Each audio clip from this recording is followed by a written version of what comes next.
Hare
Krishna, Hare Krishna, Krishna Krishna, Hare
Hare Krishna, Hare Krishna, Krishna Krishna, Hare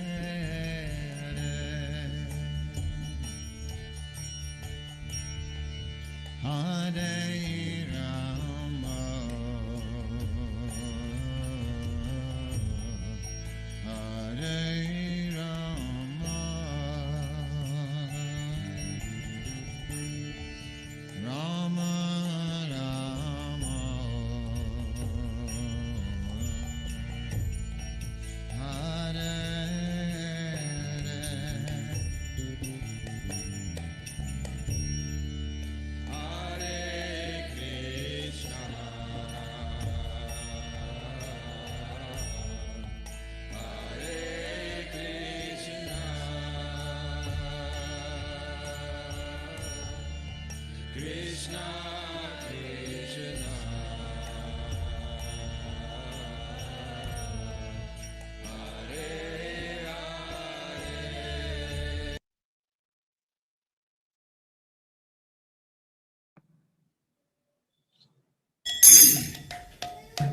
Side.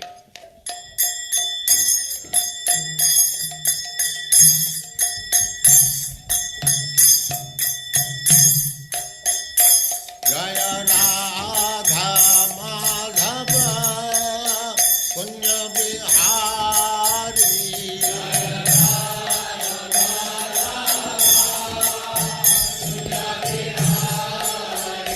Jaya Radha Madhava Kunya Bihari.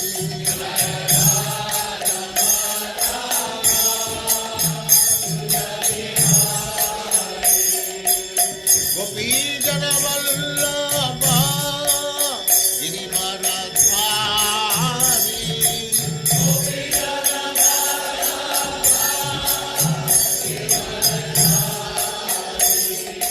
Gopi Jana Vallabha Girivaradhari.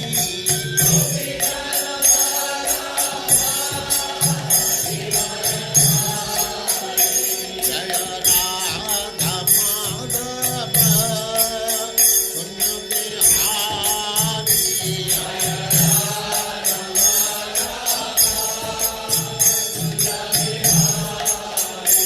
Jaya Radha Madhava Kunya Bihari.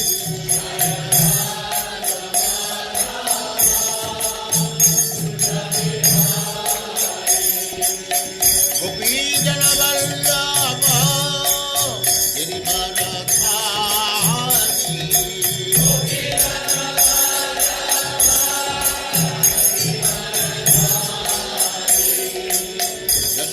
Yashodanandana Brajajanandana.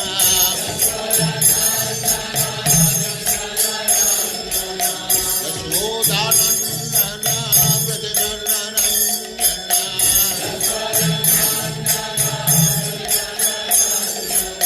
Jamuna Tira Vanachari.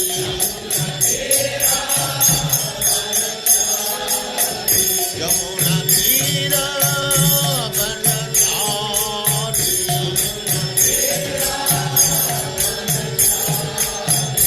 Jaya Radha Madhava Kunya Bihari.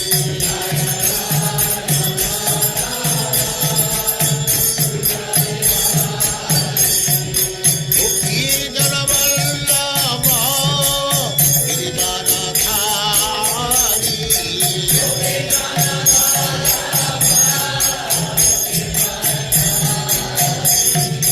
Gopi Jana Vallabha Girivaradhari.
सदस्यमान भक्ति सिद्धांत सरस्वती गोस्वामी प्रभुपाद की जय। अनंत कोटि वैष्णववृंद की जय। नामाचार्य श्री हरिदास ठाकुर की जय। प्रेम से कहो श्री कृष्ण चैतन्य प्रभु नित्यानंद से अद्वैत गदाधर शिवास आदि गौर भक्तवृंद की जय। श्री श्री राधा कृष्ण गो गोपीनाथ श्याम कुंड राधा कुंड गिरिवर्धन की जय। वृंदावन धाम की जय। नवद्वीप धाम की जय। स्वामी तो भक्तवृंद की जय। गंगा माई की जय। जमुना माई की जय। तुलसी देवी की जय। भक्ति देवी की जय। स्वामी तो भक्तवृंद की जय। All glories to the assembled Lord. All glories to the assembled Lord. Thank you very much.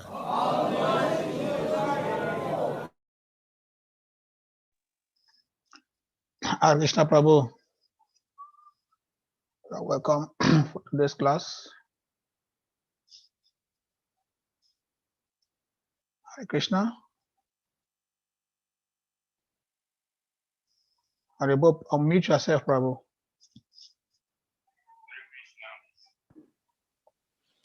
Okay, Hare Krishna. Hare Krishna, you are welcome. So I will put the verse on the screen. All right. Narayana namaskritya naray chabanarottamam devam sarasati vyasam tato jayam udirayet nasta prayesha bhadreshu nitya bhagavata sevaya bhagavati uttama sloke bhakti bhavati nastike Vede Ramani Chaiva Purane Parate Tata Hado Hanta Chamade Cha Hari Savachage Yate Mukam Krochivat Chalam Prangulang Grete Grihim Yakripataham Vande Sri Guru Dinatarane Paramananda Madhava Dhamma Prajetu Katabota Paramoni Masham Satam Vedam Vastava Matavastu Shivadam Tapatayo Molana Shima Bhagavate Mahamuni Krite Kivai Parayeswara Sadhu Ridi Avaruta Ditrakatipita Krishna Dhamma Prajita Kaitavata Paramani Masapatam Vedam Vastava Matavastu Shivadam Mulana Shima Bhagavate Mahamuni Krite Parayeswara Sadhu Ridi Avarita Kitipita Krishna Nigama Kapata Kalitam Phalam Sukha Mukha Sampitam Pibata Bhagavatam Rasamalayam Mohura Urasika Bhavi Bhavuka Atoyam Brahmasutranam Bharatata Vinaya Kayati Basara Pashubhidata Paribhimita Sarabhiditi Asanam Saram Saram Paribhimita Sarabhidanta Sarahim Sri Bhagavatam Ishati Tarashamita Shati Prasanayata Sarati Kuchit Agana Timandasa Garankana Sarakaya Jakshimita Janata Smashi Gurave Namaha Namamo Vishnupadaya Krishna Pishtaya Bhutale Srimate Bhakti Vedanta Swami Tinamini Namaste Saraswati Devi Gaurabani Pracharini Nivise Sasunyavadi Pashtadeshtarini Vanchakapatrubhyascha Kripa Sinubhyevacha Patitanam Pavanavibhyo Vaishnavibhyo Namo Namo. So I guess more people will be coming in, right? Hare Krishna. Yes, Prabhu. Okay. So I am, it's nice to be back here on our Zoom regular Bhagavatam classes. To hear Bhagavatam is very auspicious for humanity. If one hear Bhagavatam a day, people if you just want to read one sloka, not to talk of a chapter, if one read just one sloka, one's life become auspicious. So the topic it's on the Drona, the son of Drona, Ashwatthama. So the son of Drona punished. So this is very, very interesting chapter because it just gives some of the ending episodes of the Mahabharata. After the Mahabharata finish, So at that time, all the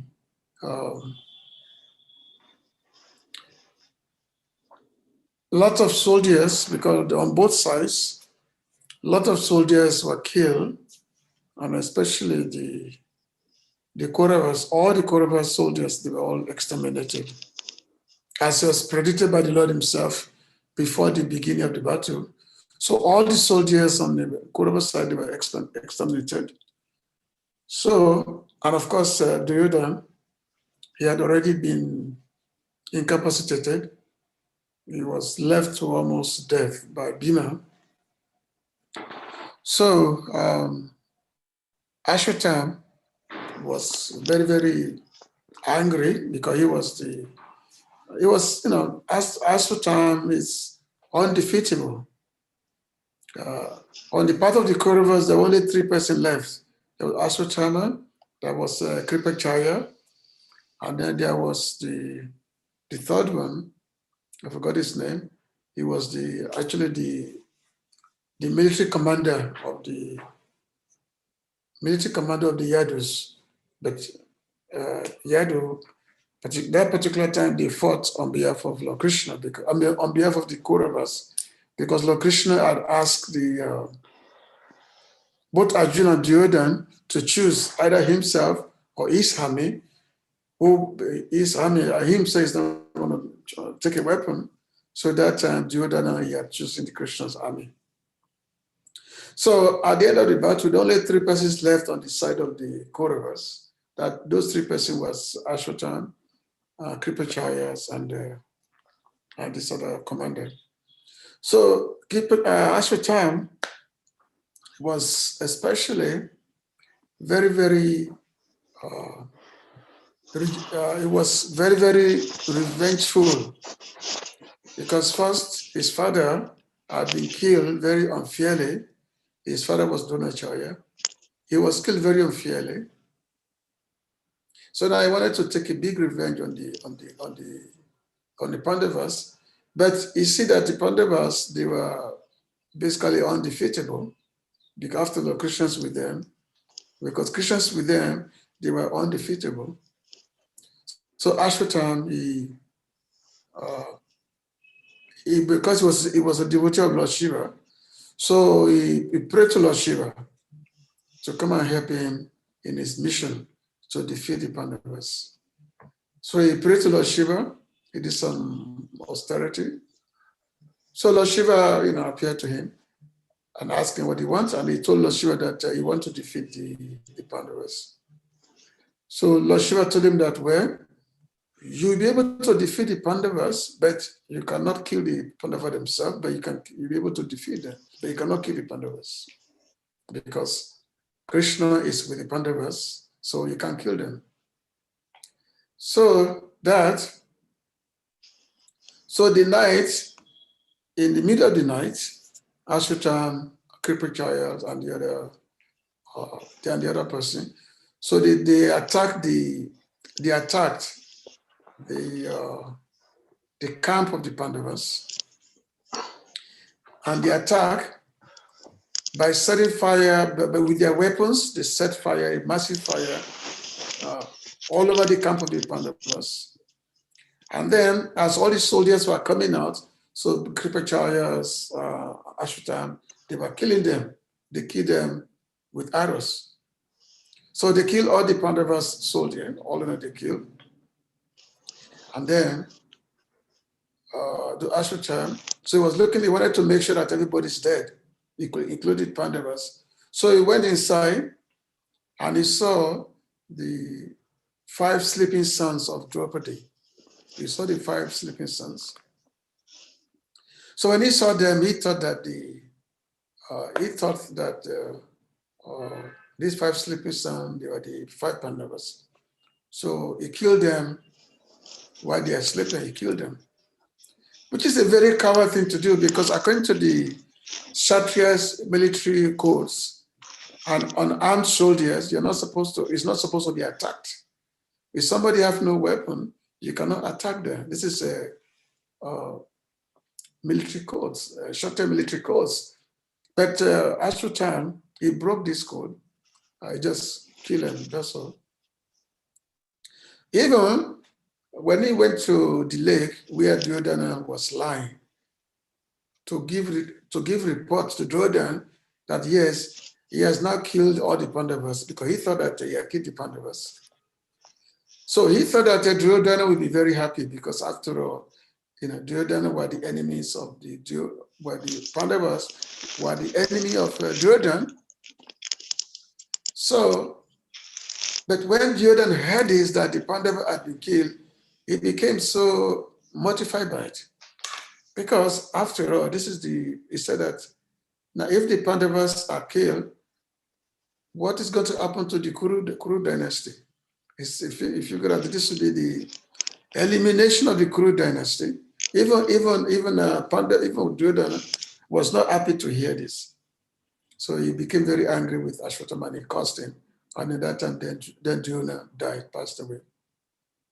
So now, of course, as we've been reading in the past few verses, that how Ashwatthama, how he had killed the 5 sons of Draupadi, and Draupadi is now lamenting, and Arjuna made a promise that yes, he's going to bring his head to her so that she can take a bath while sitting on her head. In this way, she can be pacified for this heinous act which has been done by Duryodhana.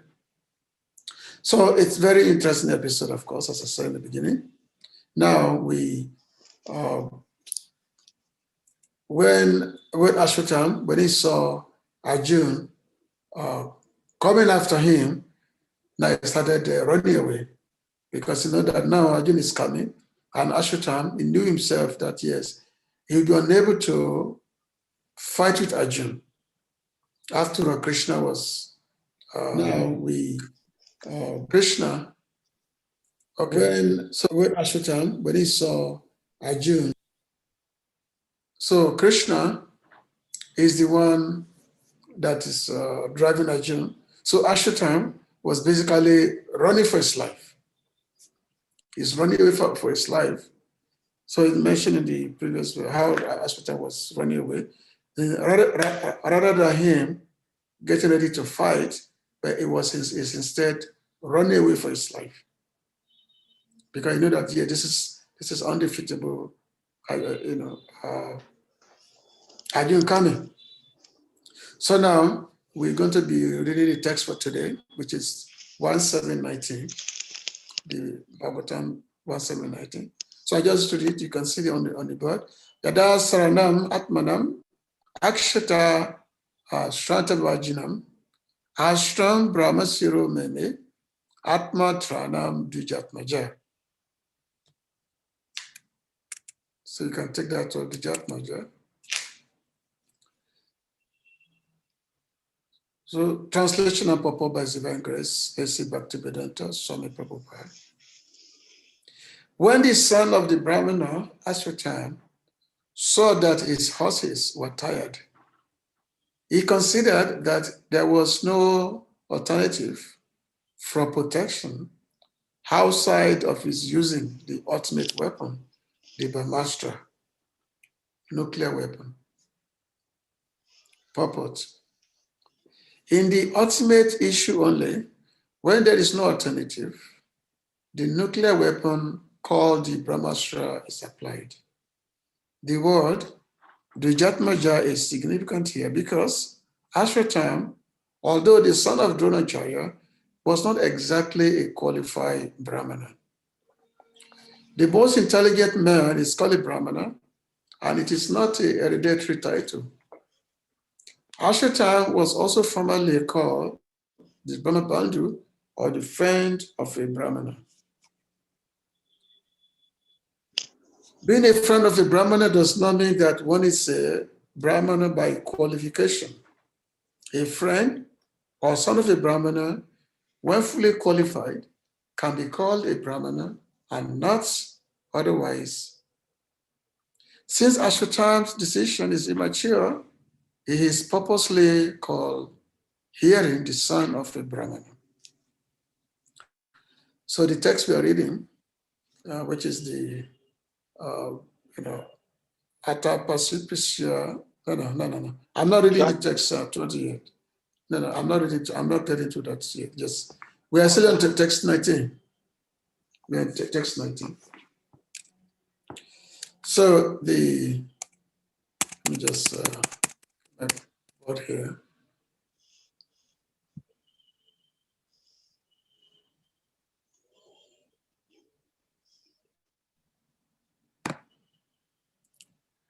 Okay, let me see. I don't have. Can you have it on the board? Okay, this text 19. Okay, so Atma Tranam Dijatmana. So this is the specific text language that was used for Ashratam. Even though Ashratam was a son of a Dronacharya, and Dronacharya was a Brahmana, and Ashratam, he was a son of Dronacharya. Technically, also, he was also a Brahmana, but because of his actions, he lacked the qualifications of being a Brahmana.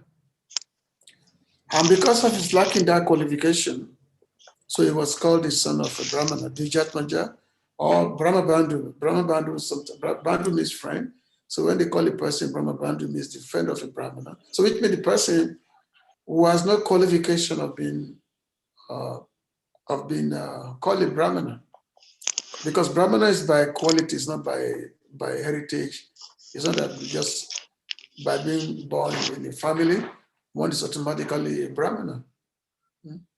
As they say, that it's just like, in a mundane sense, if someone is a doctor and have a child, the child cannot be called a doctor. The child has to go to, have the qualification, go to medicine college and become a qualified doctor or a lawyer, same thing. So similarly also, one is not a Brahmana just because one is born in a Baniku family. So the training must be there. The same thing is if one is a Kshatriya, the training must be there. Now, there are specific qualifications in the Brahmana. If you look at in the Bhagavad Gita, of course, which are there in the chapter 18, so Lord Krishna described what is Brahminical. So basically, a Brahmana has 6 main duties, which means to learn Vedic scriptures and to study the Vedic scriptures, to study and to teach, to study, to teach, to perform Vedic sacrifices, and to get others to perform Vedic sacrifices, to accept charity and also to receive charity. These are some of the basic things. And then also, it mentioned in the Bhagavatam, let me just see here.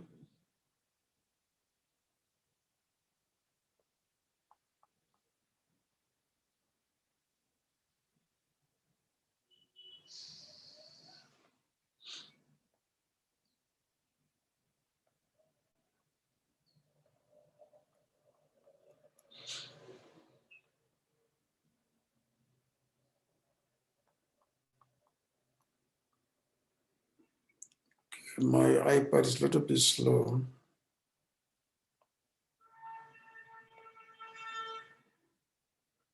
So the quality of the Brahmana is described as Samoda Mastapa Sochan, Santosha Kshanti Ajava, Mad Bhaktischa Daya Satyam, Brahma Prakritayas to man. So he mentioned that the peacefulness, control the senses, austerity, cleanliness, satisfaction, forgiveness, simplicity, devotion to me, compassion, and truthfulness. These are the natural qualities of Brahmanas.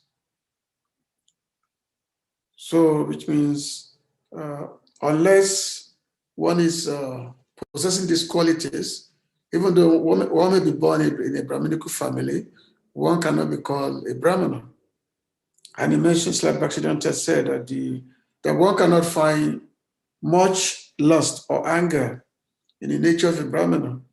For this reason, a Brahmana does not indulge in unrestricted sense gratification, but instead takes pleasure in discussing devotional literature. Purity, steadiness due to an absence of dissatisfaction, tolerance, simplicity, inclination towards the Lord's service, compassion for all living entities, and truthfulness. These 8 characteristics are to be found in Brahmana. There are actually 12 main characteristics which I mentioned in the Bhagavad Gita of the Brahmanas. So, according to being a Brahmana is someone who's very, very peaceful, very, very compassionate. And that's why I mentioned that the Brahmanas, they are the head of society. So the Brahmanas are held in a very, very high regard, especially if you see in India, you see that the Brahmanas are very, very highly exalted. But because of this age of Kali, which has taken away all the good qualities, there's no more Brahmana, there's no more qualified Brahmana. I mentioned that in Brahmana, and in this Kali Yuga, the Brahmanas, they are the demons are actually taking birth in the family of Brahmanas. So basically, what we see nowadays are basically demonic personalities who have taken birth in the family of Brahmana. So that's the nature of this Kali Yuga. So you cannot really see a real Brahman Kali Yuga. Very, very, very, very rare, very rare. So now, because the Brahmana, they have their particular occupation. They have their particular occupation. Just like the Kshatriyas, they have their occupation. Vaishyas, they have their occupation. The Brahmana's occupation, the main occupation is to teach, to give knowledge, to acquire knowledge. And also to conduct sacrifice and all that. Those are the main Brahmanical occupations. Just like the Kshatriyas, the rulers, their occupation is to rule. The occupation is to govern. The occupation is to fight and to govern the human society. And then just like the Vaishyas, the occupation is to do business, such as cow raising, cows, cow protection, co-raksha. And of course, the Sudras, they are meant to work for others. So now, the scriptures give certain stipulations, because even though everyone is supposed to function within their particular occupational as categorized, but sometimes there may be a time of emergency whereby it may be difficult to perform one's occupation for one's maintenance. So in the time of emergency, even though one may belong to a particular class, there's a provision for taking up the occupation of another class. So he mentioned in the scriptures that Patigraham, Mayamanas pasti Yasho Nodam, Aya Bian Evajivita, Shlai, Vados Diktayo. That a Brahmana who considers that accepting charity from others will destroy austerity, spiritual progress, and fame, should maintain himself by teaching Vedic knowledge and engaging as a sacrificial priest. If he considers these two activities to also be faulty, then he should maintain himself by collecting grains from the agricultural fields. So in time of emergency, a Brahmana can take up the occupation of a Vaishya. And then, of course, he mentioned that sometimes if it's not possible, a Brahmana can also take up the occupation of a Kshatriya. If it's not possible to find one particular engagement in that particular profession.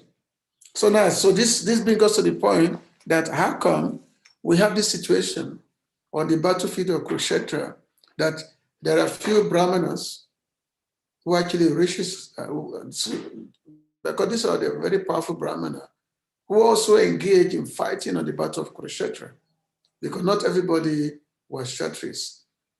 We have example of Dronacharya, we have example of a Kripacharya. These are Brahmanas, and they were actually considered to be the gurus of the Kauravas. Now, Dronacharya, before he came to teach the Kauravas, was very, very powerful Brahmana, very, very highly qualified Brahmana. But he was very, very poor. He was so poor like anything. He was so poor that he could not even give his son, Ashwatam, daily milk. Normally, the Brahmanas, they nourish themselves by drinking milk and all that. So he even find it possible because he was so poverty-stricken. And in order to hide himself from the people of his poverty condition, he will put a white, so kind of like a white chalk on the lip of his son, Aspartam, to make it look like as if the son had just drank milk. He will put some kind of a chalk on his lip. So when he go and so because he could not even provide milk for him. So but he doesn't want to show to the people that this is such a poor Brahmana. He could not even maintain himself. So in this situation, Dronacharya, he had to find a way by which he could maintain his family. So being a very highly qualified Brahmana, so he went to the palace of the Kauravas. So when he went to the palace of the Kauravas, and the moment Bhishma Dev saw him, he was very, very happy. And then, God, it's a long story, we find this in the Mahabharata. So Bhishma Dev was very, very happy to see Dronacharya, and immediately employed him to be the guru of the Kauravas. So to be the guru at that time, the Kauravas, Kaurava at that time, this include the Pandavas and the Kaurava, the Dronacharyas. I mean Duryodhana and all his brothers. Duryodhana, he had 100 of them, and then there's the Pandavas who are 5 of them. So all of them together, so Dronacharya became their guru. Because these are Kshatriyas, so he became their guru, teaching them all the warrior, all the fighting abilities and all that. And of course, Arjun became Dronacharya's best student. Even to the point that even Dronacharya even tell Arjun that you're my best student and you'll be undefeatable in battle. So of course, his son also is Ashwatthama. So he also, got the same training. After all, is the son of the Dronacharya. So just to make the story short, coming to the battle of Kurukshetra, whereby the engagement of the war were there. So Ashwatthama, Duryodhana, naturally, he fought on the side of the Kauravas. Not very natural, even though he actually had more affection for the Pandavas. He had more affection for them, but they were being maintained, but Dronacharya was being maintained by Kauravas. Duryodhana was being maintained by them. So therefore, as an allegiance, he fought on their side. But of course, because Krishna is on the side of the Pandavas, Dronacharya, he know that yes, the Pandavas will be undefeatable. We cannot be. But still, he had the moral obligation, he had the moral duty to fight on behalf of the Pandavas. So, and then of course, during the battle was a very, very tough battle, which took 18 days. Of course, Ashwatan, he was great general, was a very great general, very undefeatable in Ashwatan. Now, when after the passing of Bhishma Dev, when the Pandavas' army, when they were being defeated, when they were being mercilessly slaughtered by the Kauravas, headed by Dronacharya, so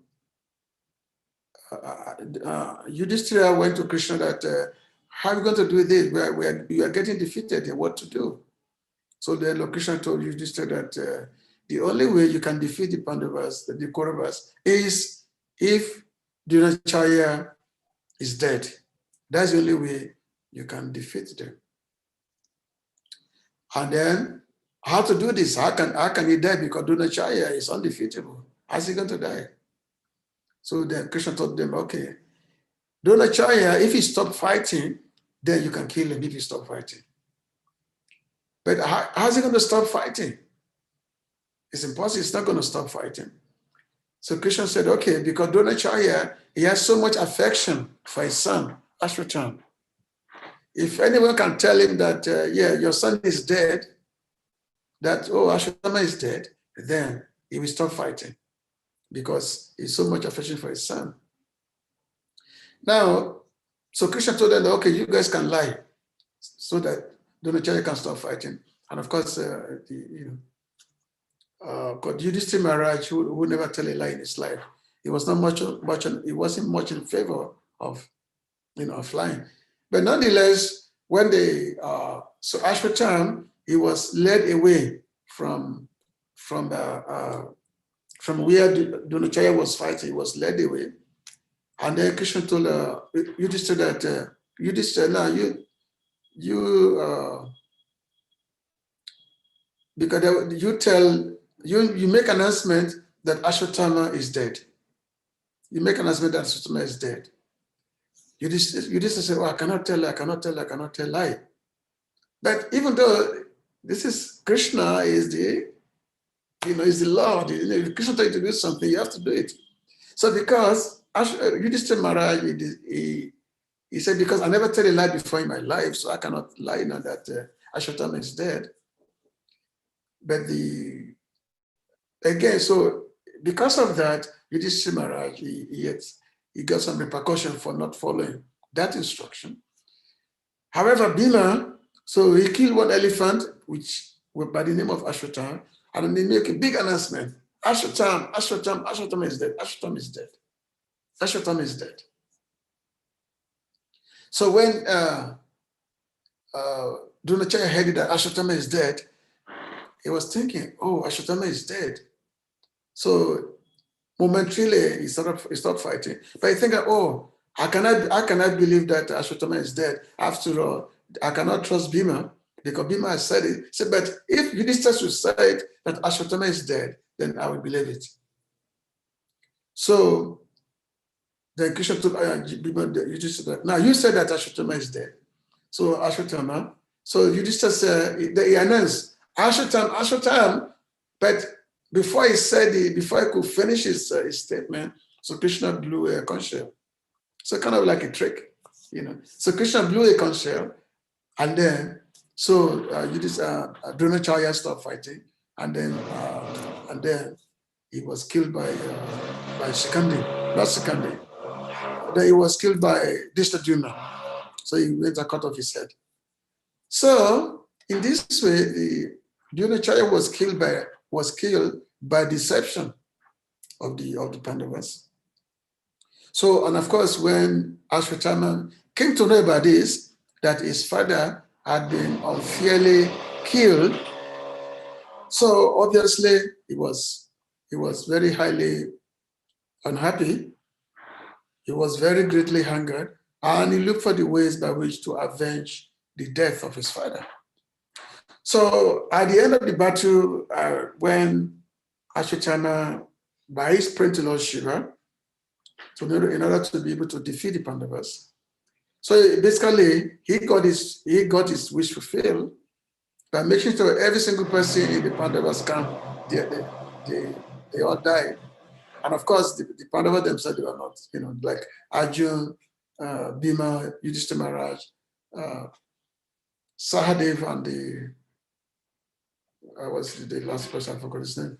So they did not, because they were with Lord Krishna that time. And then, of course, they restored them. The news reached Draupadi when he heard that her sons had been dead, had been killed. So now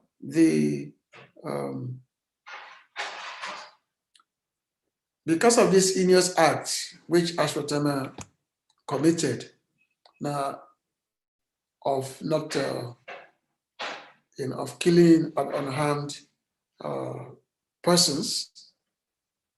So this thing is not the Brahminical qualification. It's not a qualification of the Brahman. So therefore, it was specifically referred to in the text we are reading today that yes, he's not a Brahmana, he's the son of a Brahmana because he lacked Brahminical quality. So therefore, it was not referred to as a Brahman. So in this case, so Arjun was chasing him. When Arjun was chasing him, and he find that because he had been running with his horse, and then his horse got tired. So when there was no other way to protect himself, he had to resort to ultimate weapon. The ultimate weapon is Brahmastra. So the ultimate weapon is the Brahmastra, which is like a Brahmastra, which is a nuclear weapon, which can be used to kill the enemies. And this Brahmastra is such a weapon that whatever target is that is specified, it should go directly to that target. With the release of this weapon, it can either be it can create a very massive, it can give a very massive devastation, or it can kill one particular target. So it means, let's say in the middle of the people, there's one person here that you want to kill with Brahmastra. That target can be neutralized. But and also there are certain things.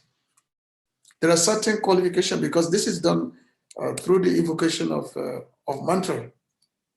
Actually, when we say Brahmastra, Brahma means Lord Brahma. It is the weapon of Lord Brahma himself. Brahmastra is weapon of Lord Brahma, by which if the person is properly trained, we get the particular mantra.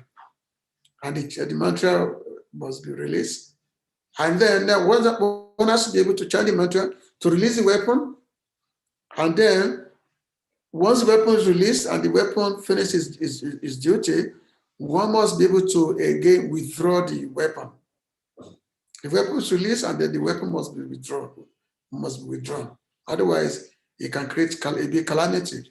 But Ashwatthama, he knew how to release the weapon, but he didn't know how to withdraw it. Only Arjun knew this science. He knew the science perfectly. Why? Because Dronacharya had taught him how to release the Brahmastra and also how to withdraw Brahmastra. But so carelessly, in order to protect himself, because it was so much about preservation of his body, so carelessly, Ashwatthama, he released this weapon, Brahmastra. And then, of course, as we're going to read in the subsequent verses, that how when this weapon was coming, the weapon was creating so much fiery situation all around. And then, so Arjun pleaded to Krishna that, what to do with this weapon. This weapon is coming. And this weapon, no one can escape it. So what to do? How to escape the devastation? So Arjun said that, well, the only way to counteract a Brahmastra is by releasing another Brahmastra. So in this way, so Krishna told Arjun, so he should also release another Brahmastra, and this will these two weapons will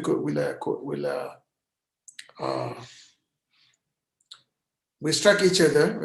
Will strike each other, and then they will not be able to do the damage. And of course, there was a long story of how Vyasadeva actually came, and because when these two weapons collided, there was a big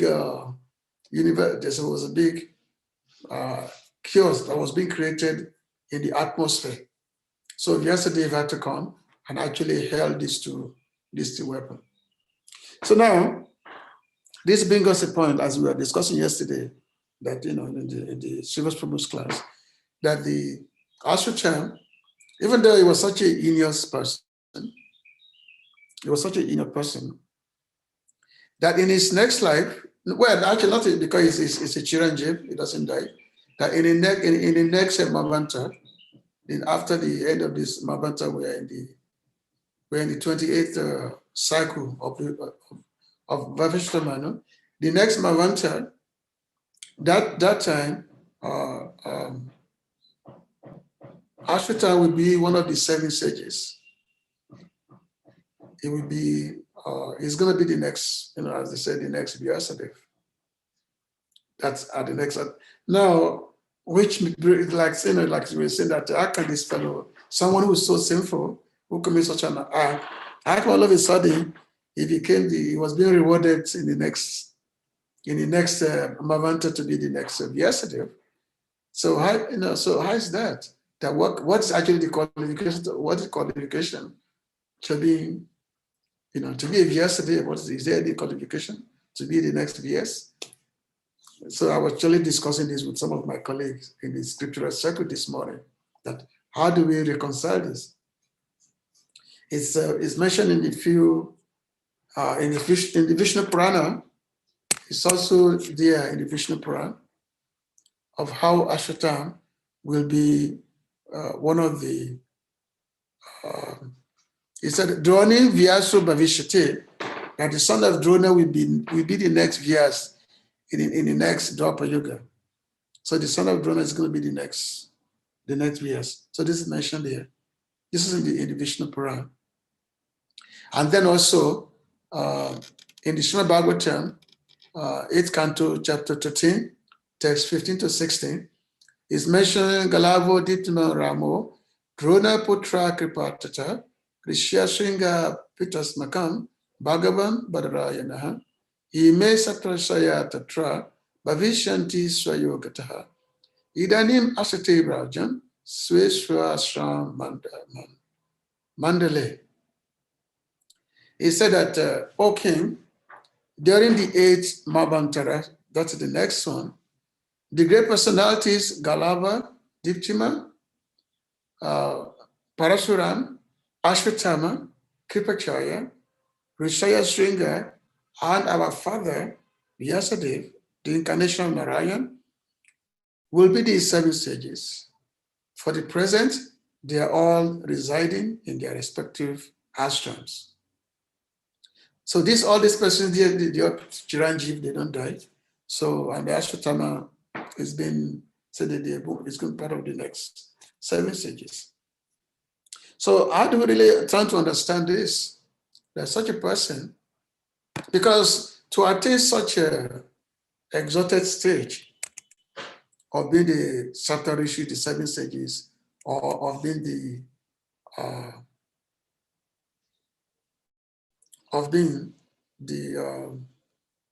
not talking of being a Vyasadeva, one must have been a very highly exalted personalities. Just like you don't become Brahma unless you are the most powerful person in the universe. You don't become Indra unless you have performed 100 in Ashwamedha Jaga.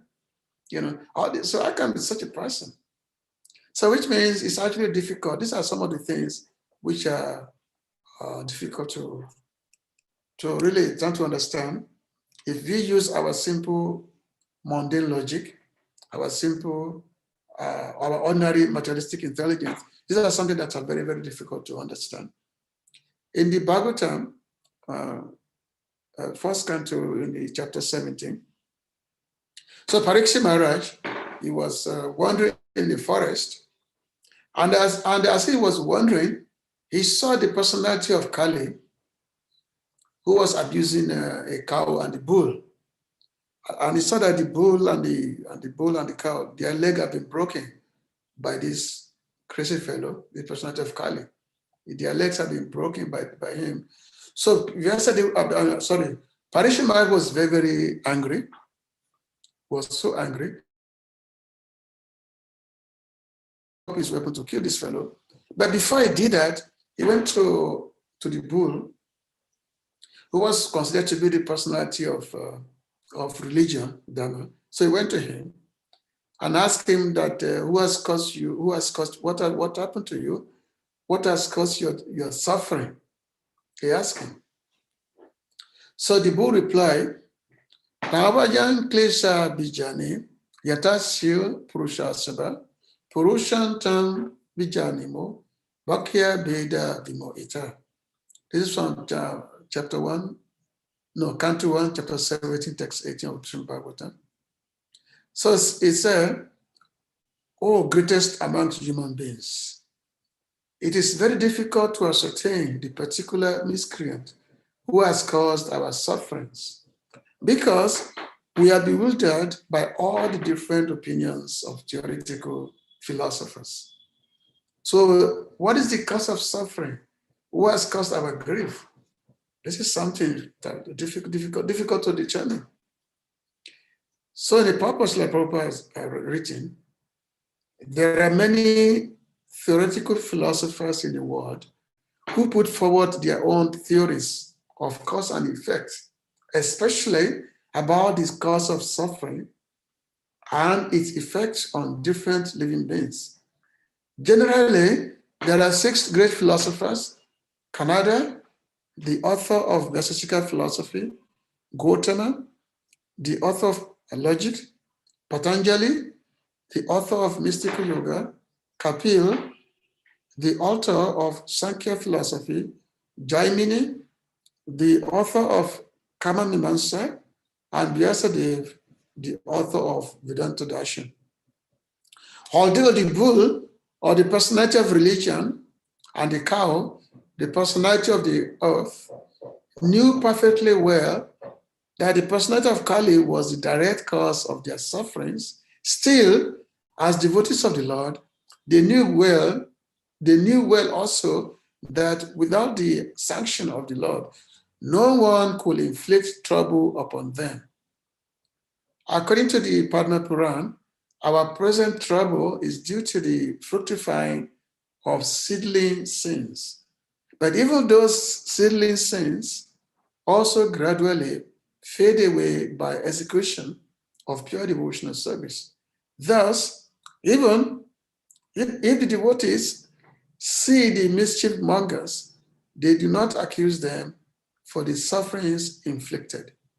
They take it for granted that the mischief monger is made to act by some indirect cause, and therefore they tolerate the sufferings, thinking them to be God-given in small doses. For otherwise, the sufferings should have been greater. Maharaj Parikshit wanted to get a statement of accusation against the direct mischief monger, but they declined to give it on the above-mentioned grounds. Speculative philosophers, however, do not recognize the sanction of the Lord. They try to find out the cause of sufferings in their own way, as will be described in the following verses. According to Srila Jiva Goswami, such speculators are themselves bewildered, and thus they cannot know that the ultimate cause of all causes is the Supreme Lord, the personality of Godhead. So in this way, it's really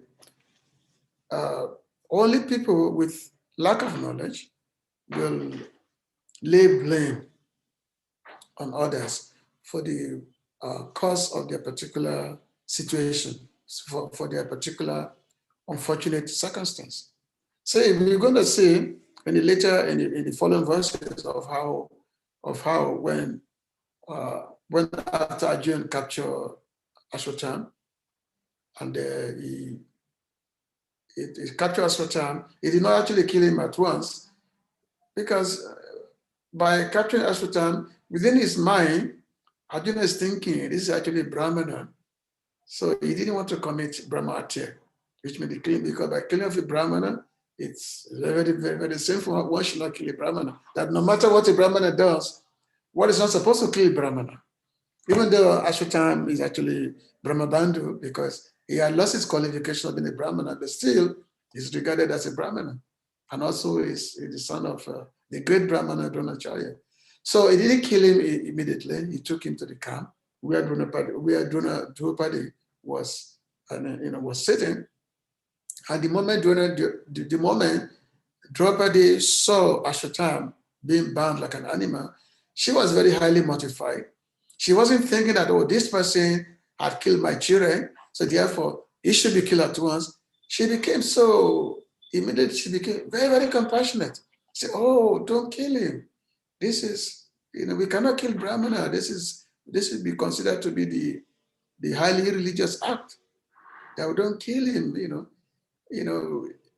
his father had been killed, so how can we give much more misery to his mother, who is already lamenting the loss, of her husband?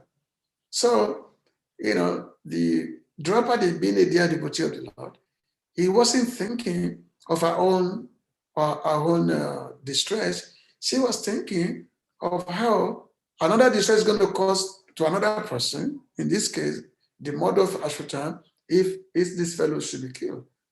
So she was actually pleading for the life of Ashwatthama. And then, of course, then Yudhishthira also didn't want him to be killed. Only Bhima said, no, this fellow must be killed because it was so sinful.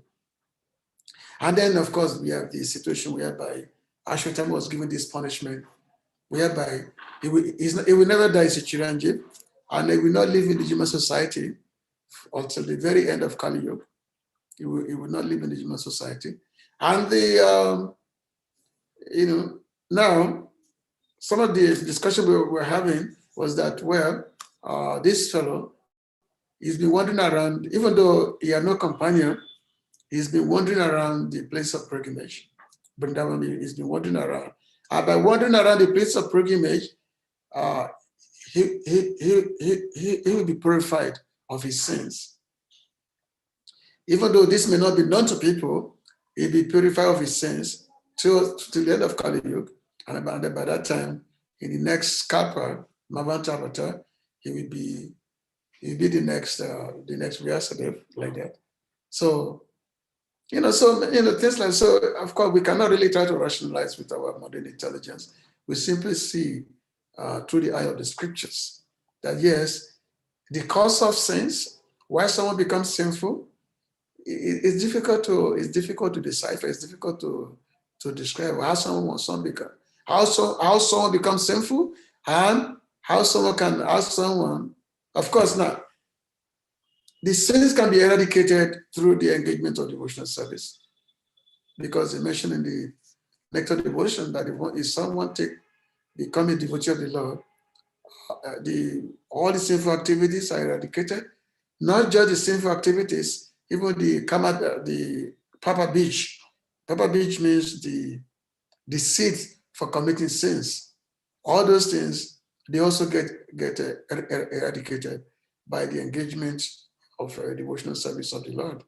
So which means there is no other way by which a person can be free from sin, no other way except through the engaging in the devotional service, of the Lord. So it's there's a lot of moral stories that we can hear, a lot of encouragement, and also by hearing this episode, we can learn something and try to apply this in our life. When we see situation, we should not rush to judgment. We should not rush to judgment. Just like one devotee he was in a position, a proper disciple. He was in a big position, and then this devotee fell away. He was a big leader. Then he fell away, and then after some time, this devotee came back. So when this person fell away, he was engaged in so many sinful activities. But he came back. But when he came back, Prabhupada put him back in his previous position. Prabhupada put him back in the previous position. So devotees were wondering, how come Prabhupada put him in the same position that he was before? That this person, he left the movement and was committing so many engaging in sin gratification, many things like that, drinking, all these things. And now he came back, and immediately Prabhupada put him back in his same position, which he had before. Because Prabhupada, the pure devotee of Krishna, he sees something that we don't see. There's what we call adrishta. Adrishta means something that we cannot see. The adrishta is we cannot see this thing. So therefore, Prabhupada it knows. The pure devotees know. So therefore, we should not be jumping at, we visit someone, do something that is apparently sinful. We should not be eager to be jumping at criticism. Because if you do that, then we will be at fault. It's not that person. It mentioned that, when someone is criticized, what happens is that that person, let's say, is engaging in so much sinful activities, and you criticize that person, that fault of that person engaging in sinful activity, that fault will actually come to you, who is doing the criticizing. That fault will actually come to you. The reaction of that fault will come to you. So therefore, it's very, very serious matter. And that's why the scriptures forbid us. The Acharya forbid us to form the accusations, criticism of anyone, especially those who are engaging in the devotional service of the Lord. So anyway, I'm going to stop here. So if there's any questions, comments, you can please go ahead. Hare Krishna. Hare Krishna, Prabhu. Hare Krishna. Yes, Prabhu. Hare Krishna. Thank you for your class. Anybody has question? Kindly, we have question from George Omega. Omega, please, you can ask. Okay, Omega. Yeah. Hare Krishna, Prabhu. Hare Krishna. Thank you very much, Prabhu. Please, today actually I have 4 questions, but that is if time permits me. First of all, I would like to know, in our today's devotional administration work, we used to initiate the Brahmanas. But I wanted to know, Sir Prabhupada said in this age, actually we are all Sudras, but yesterday we give initiation to Brahmanas. I wanted to know why is it that initiation is not given to the Sudras, the Kshatriyas, or the Vaishyas? Because the qualification, if I'm not mistaken, is in the Bhagavad Gita, chapter 18 or so thereabout. That those are the qualifications. So my question here is, why is it that we initiate Brahmanas, but we don't initiate the Kshatriyas, the Vaishyas, and the Sudras? That's my first question. Okay.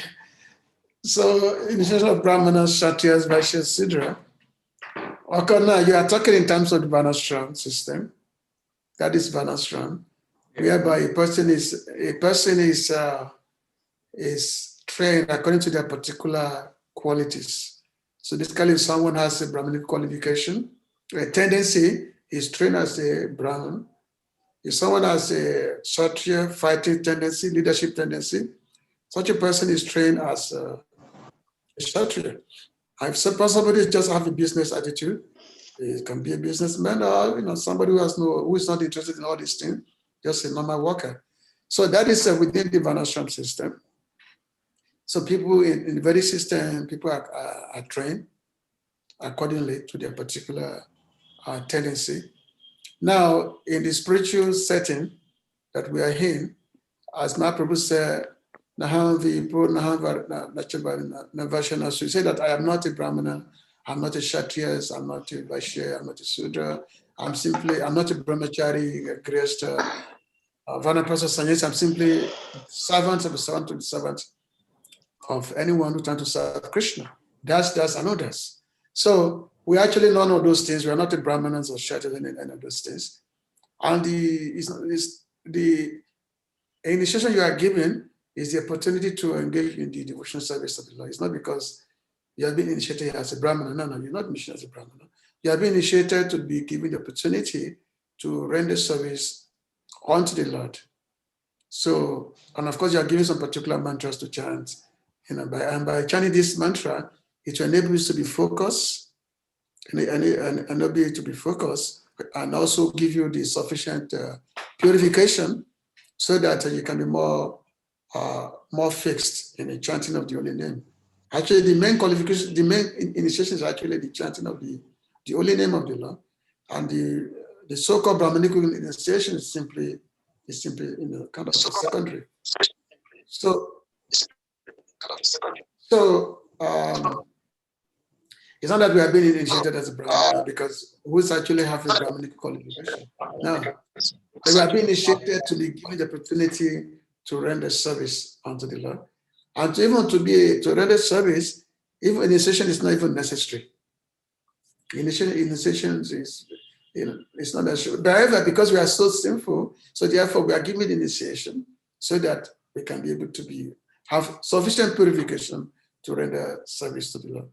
So therefore, a devotee is not a Brahmana or a Kshatriya or Vaishya or Sudra. A devotee is just a devotee, that's all. A bhakta is a bhakta. Okay?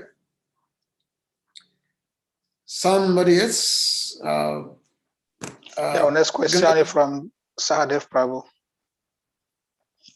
Okay. Sahadev, please. Sahadev. Hare Krishna Prabhuji. Hare Krishna, Sahadev. Okay, I guess you can hear me. Well, thank you so much for the class. Okay, thank you very much.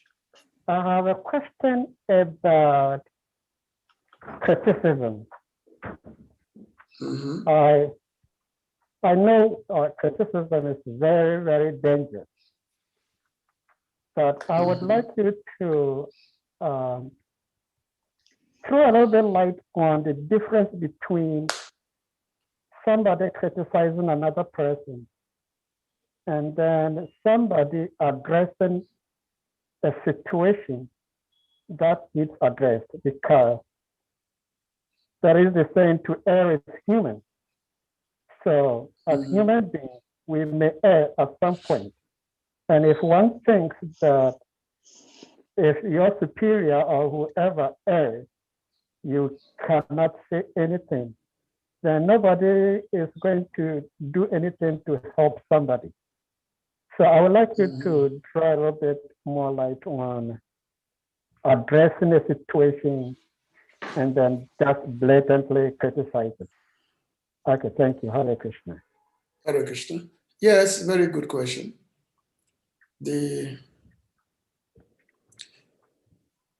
Because unless someone is a well-wisher of a person, he cannot really do proper criticism, because just like one time, one devotee, this was a disciple of Srila Bhaktisiddhanta. So somehow this devotee fell away and went back to his home. Because this devotee fell away, and all devotees, they were all criticizing him that, oh, this person, this and that. So therefore he left. He left and then went back home. So when this came to the ear of Srila Bhaktisiddhanta, he was not happy. So Srila Bhaktisiddhanta said that we take so much effort to make someone a devotee. It takes more than 8 gallons of blood just to make someone a devotee. And then by your single words, you've chased the person away. So therefore, how can the person come back? Because actually, in reality, the only person that can criticize a devotee is someone who is actually in a superior position, especially the guru of the devotee.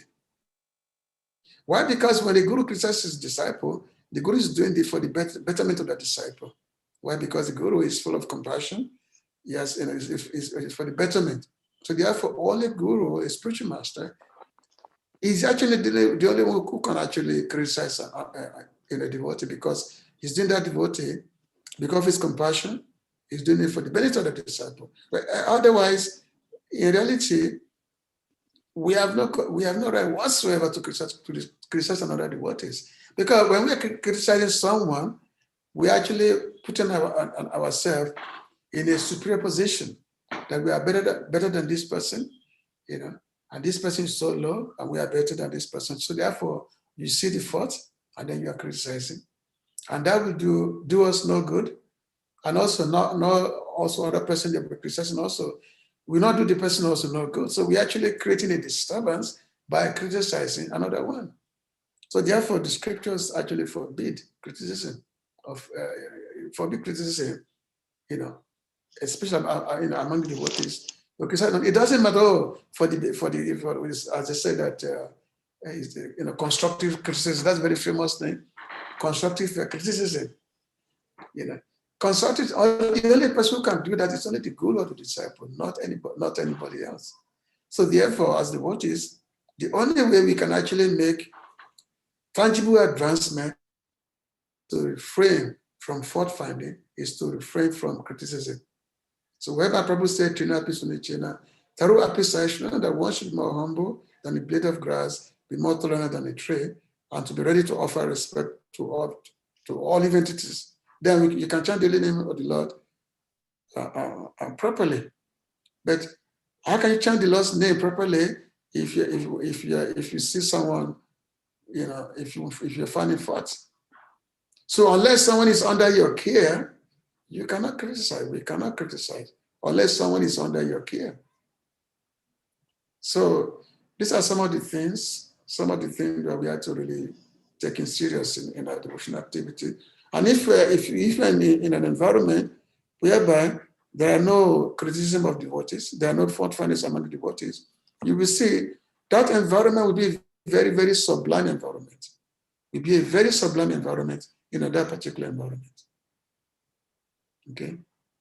All the great lecturers, they all emphasize this. Okay, our next question is from Ganga Prashad. Okay, Ganga Prabhu.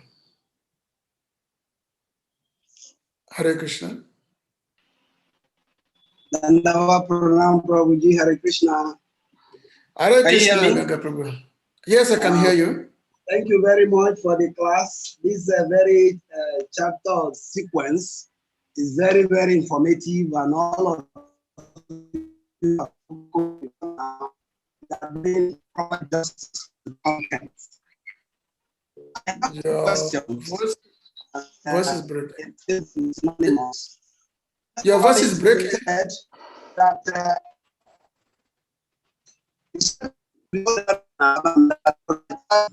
Your voice is...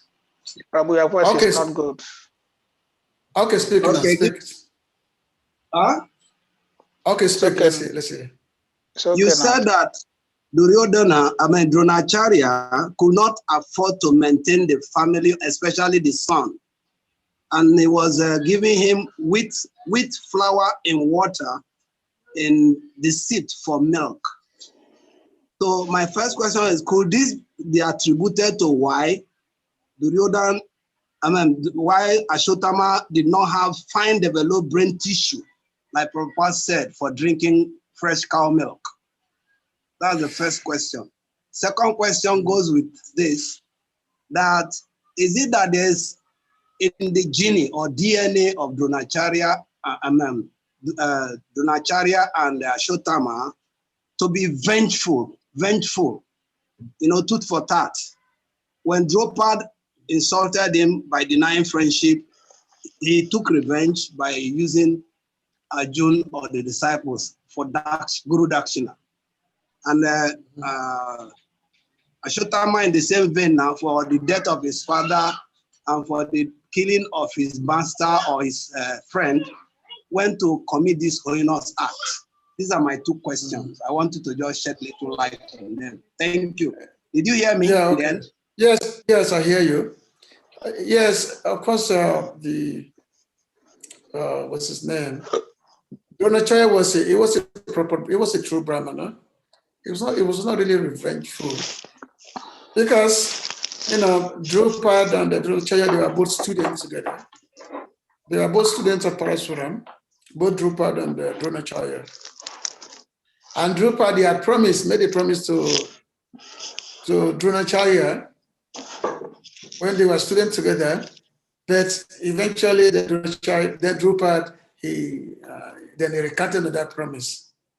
So therefore, Dronacharya, he had to teach him a lesson that yes, being a Brahmana, the Brahmana is much more powerful than the Kshatriyas, because Drupad was a Kshatriya and Dronacharya was a Brahmana.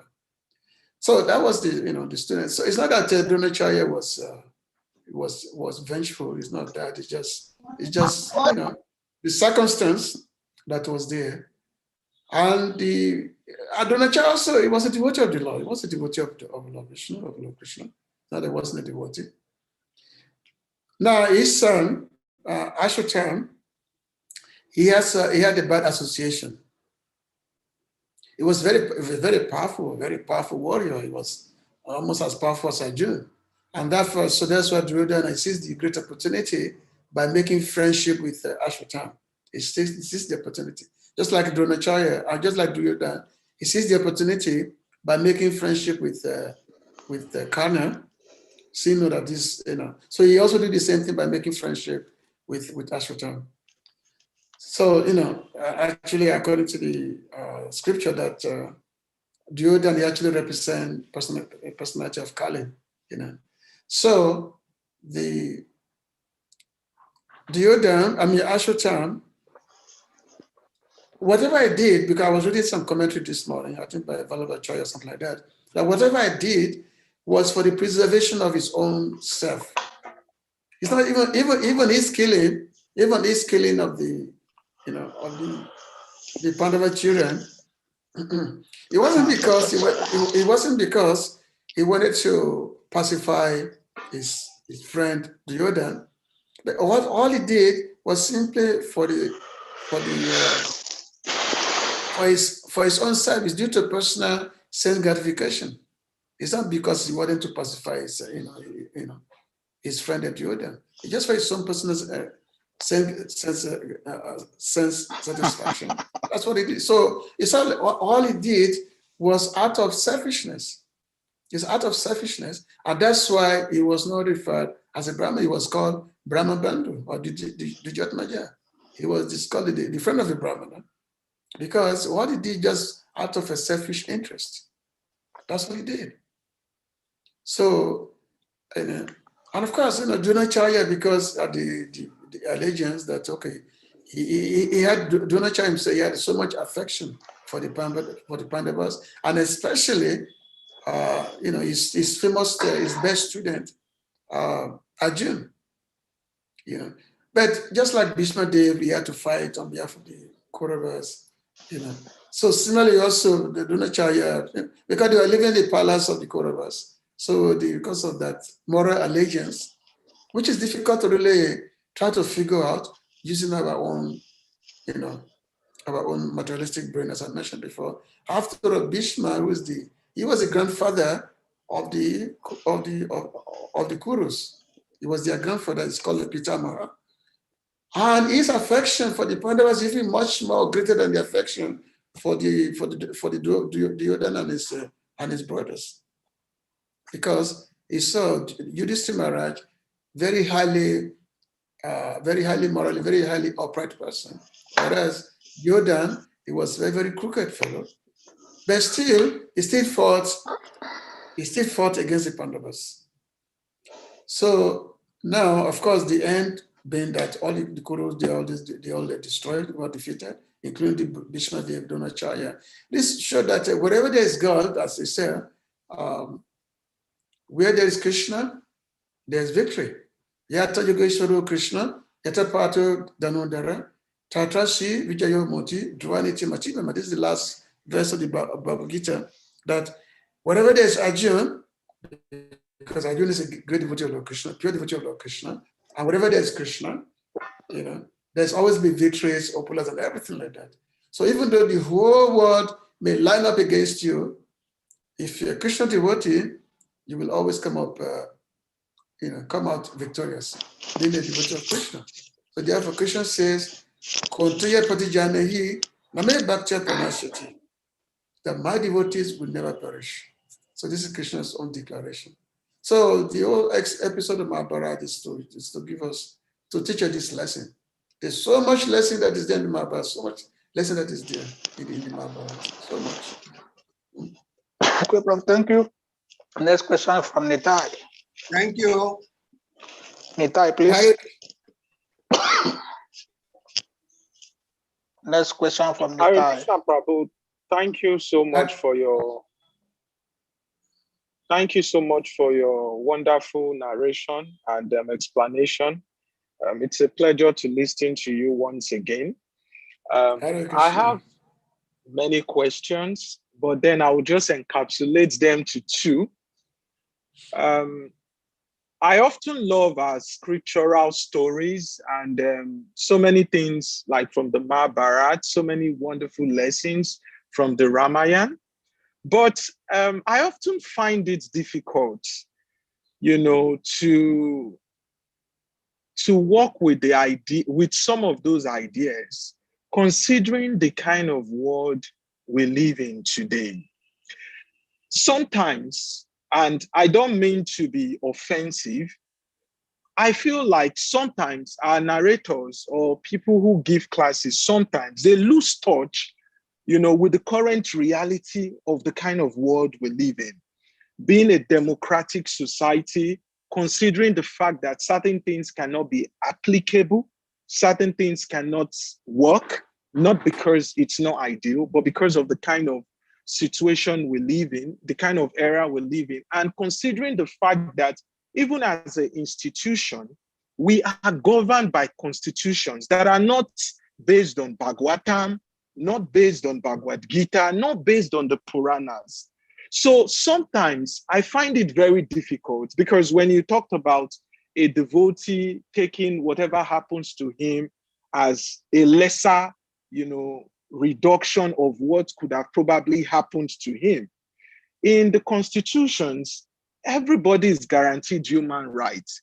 It's not going to be applicable in today's world in so many ways. And you also talked about superiors not being questioned, of which I answered, His Grace Srivas Maharaj yesterday about it, considering the kind of democratic era we are in today. Because I feel like most of these are philosophies and ideas. When people who are born in democratic, countries, who are used to freedom of speech, who are used to expressing themselves, considering the way the world is evolving very fast and rapidly, although we might say, Kali Yoga influence and all that, I do feel like to some extent, it creates some level of rejection complex. And people begin to feel like we're trying to sell an idea from a world that no longer exists without we trying to, take some very notable ideologies that we can use to fit into this world without losing the essence of our preaching. So, my dear Prabhu, I want you to explicitly, give me details and information as to how we can balance all of these wonderful lessons, all of this wonderful inspiration for our spiritual practice in the new world we live in. Thank you very much, Prabhu. Okay. Anyway, it's good you have asked your questions. If we're talking of the idealistic world, which always remain a fantasy. If you're talking of democratic, you cannot point to me any single democratic society in the world today where people are happy. I mean, look, you can go to anywhere in the world. People's life is miserable, more and more miserable every single day. It doesn't matter which country you go to. Nigeria is there, Europe, America, everywhere. Just like the prime example of democratic society today is US, United States of America. You can see now today, you have two classes of society, the right and the left, whereby today they're at each other's throats. They hate each other so much, and everybody is citing their constitution.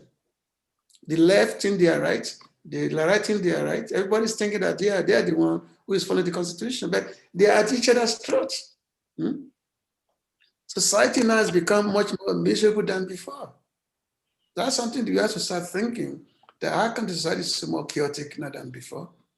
I mean, like Prabhupada said, that all this so-called democracy is nothing but democracy. It's not really democracy, so-called democratic, But because of the Kali Yuga, influence, we think that maybe we should be able to question the authorities, And of course, now we question the authority because the authority themselves they are rascals. So therefore, we have to question them because they themselves they are rascals. But that is not the same as spiritual authorities. In the scheme of things, previously, when the world was being governed by the scriptures, when they said, because that time, especially a king who is known as Naradev. Naradev means who's like a god in the human form. That's called Naradev. He's a god in the human form. So a king, he sees all the citizens as praja. Praja means this, like children. And he sees his moral duty. So he sees to cater to the needs of all the citizens, which means there's no one who is like enemy. No. So because the king sees the citizens like children, so therefore he sees it as his moral obligation to look after the needs and welfare of all the citizens. And sometimes, just like in the case of Lord Ramachandra, for instance, when Lord Ramachandra, when he had to go incognito and go through the kingdom to see what is the mentality of the citizen. What are they thinking of their kings? And as one time he was going one time, and he heard that one washerman was criticizing him. This washerman was criticizing him because his wife had gone out. His wife came back in the evening, and they said this washerman became angry with this. So he said that I'm not like Lord Ramachandra, who admitted because his wife was kidnapped by Ravan, and he allowed her to come back to the palace. He said, I'm not like Sriram, who allowed his wife to be back inside. So therefore, I'm not going to let you back inside my house. So incognito, Lord Ram had this criticism of his. So what did he do? As the story goes, that he sent his wife into exile, Mother Sita into exile. Because that's just a story anyway. So because the king, he wants to see what is beneficial to the whole society, to the whole citizen, what is beneficial for them. So there's so much that is there. Actually, in society today, if they can actually follow the Vedic prescription, society will be very, very happy. Will be very, very peaceful. Otherwise, where are we going today? What's happened today? In my whole life, I've not seen a situation when the world was happy. And I've been in this world for more than 60 years. I've not seen a situation when the world is happy. Not now, not then, not. I mean, just like I'm seeing Acharya Puranda Prabhu on the screen. You can also testify to the same thing. You will not see a situation whereby there's such a thing as a perfect government. Everybody was so happy like anything, democratic or theocratic or this cratic, that cratic. It's not there. We used to criticize the communists. The communists, we used to criticize them. That they keep everyone on their wrap.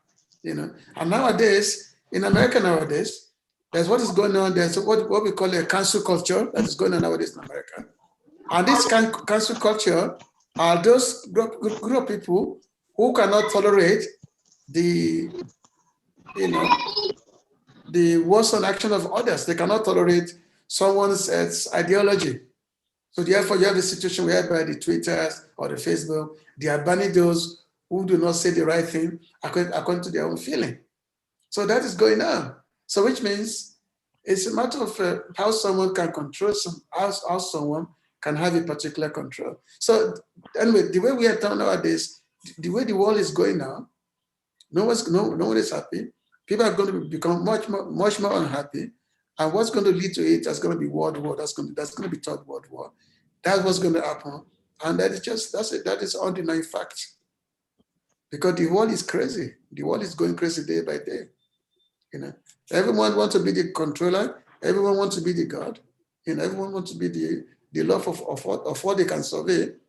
And because no one is ready to accept this person as a controller, because I also want to be the controller. So therefore, we have competition. It's a competition thing, it's a competitive thing, as they say. And because it's a competitive world, so it is the survival of the fittest. Those who can survive are those, those who are, as I said, so, it's a hashtana, apadana, chatuspada, that, it's a jiva. So it's survival of the fittest. That is the situation of the world today. So we cannot say that, maybe this whole ideology of non-criticism or this or accepting one's trouble, to accepting one's trouble to be as as a minimization of our suffering, as a minimization of what we have gotten much before. Or this is just dogmatic thing. No, it's not dogmatic. It's a reality. This is way by which we can get out of this material world. There's no other way. There's no other way, because this material world is not meant for us. Material world is not a wonderful place. We should not think that the material world is a wonderful place for us to be in. The material world is a prison house. We are in the prison. We are supposed to get out. We are supposed to make a way to get out of the material world. So we just have to see that. So the scripture is not wrong. Previous time or this time, no. Material world is evolving through hellish environment. Present day, it's only by taking advantage of the scriptures, of the life of the advice of the Acharyas, the great personality, is by taking the advantage of their instructions, can we be a relief of the current situation that is going on in the world? There is no other way. There is no other way. Just look around you. Which country can you say that is idea? Where is idea? Just point out one country that is idea. You cannot find it. You cannot find it. So why do we want to continue killing ourselves? We should not. Okay, Prabhu. Next question is from Keshav Prabhu. Okay. Yes, okay. Can you hear me okay? Yes, I can hear you. Okay. Nice. Sorry, nice class. Thank you. When you were talking about Nardev, it kind of triggered some thoughts that came to mind. And then earlier in the class, you were saying how it's the duty of the Brahmins to accept and receive charity. But my question was, who's, for example, we have many Brahmins who are engaged full-time in teaching or studying and making themselves available to counsel devotees. So obviously, if they're not supported in that capacity, then they have no alternative but to go outside and seek a means of livelihood independently of their counseling services that they provide to devotees. And we found now it's very fashionable for some devotees in ISKCON to have like a traveling circuit. They go around, they sell their CDs and DVDs, lectures on this, lectures on that. But then if you can comment a little bit also about, Prabhupada said, I think that Brahmins and Pujaris should not take a salary. So obviously there must be some, in the Vedic system, is there some kind of format where, like in the church, for example, somebody's a pastor or bishop in the church, he knows that when he reaches 65, retirement age, he'll be provided with a place to live, some meals, some basic maintenance, some stipend for his day-to-day living. But unfortunately, in ISKCON, we don't see that right now. So I can see the future. A lot of our preachers and the teachers, counselors, educators, pujaris, etc., will find themselves in a position of great difficulty when the society just casts them away. So if you can just talk about maybe some kind of solution that can be implemented to prevent those kind of things from happening, because from where we sit right now, it doesn't look very promising for a lot of these devotees who make themselves available to help the general body of devotees in ISKCON. Well, and of course, some of the things, of course, organizational thing, some of the thing, managerial thing, in terms of, especially those class of devotees who are like natural guides, the natural teachers, those kind of devotees, as I said, their means of livelihood should not be made difficult. Especially the organization should see to that yes, this class devotees, if you want to see them continue to be made available, then there should be provision should be made, made for them. Otherwise, if nobody provide for a Brahmana, what happens? Brahmana become a businessman. Look for a way of sustenance. Just like I talked about Dronacharya, because he could not sustain himself as a Brahmana, so therefore he became a Kshatriya. He adopted the occupation of a Kshatriya because they could not maintain himself as a Kshatriya. So this is not a new problem. This is a problem that's always there since the beginning. Now, our organization, our ISKCON organization, of course, organization was started by devotees who renounced society. Everybody, hippie, 1960, so 60, 70. So everyone renounced society, and renounced society and just live depending on Krishna. So of course, when our society began, everybody was young. We were brahmacharis. At that time, nobody thought of one day we're going to get old. One day we're going to become family men, and we have to, so do so many in terms of taking care of raising family, this and that. So those things were never there anymore. Everything was based on book distribution, going harinams, and because everybody live in ashram, so there's no need of a particular needs and maintenance. So basically, that mode is still very much there up to today. It's still very much there today. And someone, let's say, even just like when somebody get married, in those days, it used to be considered if you get married, you're in Maya. You go outside the temple, you become a fringy because you have to work to maintain yourself. It used to be that way. But nowadays, it's no more that, because now all these members now, they are mostly, outside, mostly, congregational, members, not so much as it used to be before. Whereas in the previous day, if somebody get married and go outside to maintain the work, is required is looked at as a fringy. I'm sure you know that. So today's situation is a very tough situation. It's not, and there's no easy solution to it. There's no easy solution to it in terms of how do we actually see to the needs of those devotees who are not really, let's say, they're not capable of their own particular maintenance. And at the same time, also, they have very valuable contribution they can make to the society, such as been teaching. But then how to see that? These are some of the things by which society on the, on that level of management, which I think they are addressing it. We have things like devotee care, all these things. And at the same time also, our life is meant to be simple. Our life is meant to be dedicated to Krishna. So again, it depends upon the individual environments. It's just like we have some section of our society whereby some of these things are nicely addressed. Just like like Chopati Temple, for instance, they have a particular system in place. Some other areas is like that. like I think Hungary also with Sridharam Swami. They have a particular system whereby devotees they basically have their needs met and everyone can make their particular, contribution. And this is also on the material level, on the external level, some kind of a Vanashram structure.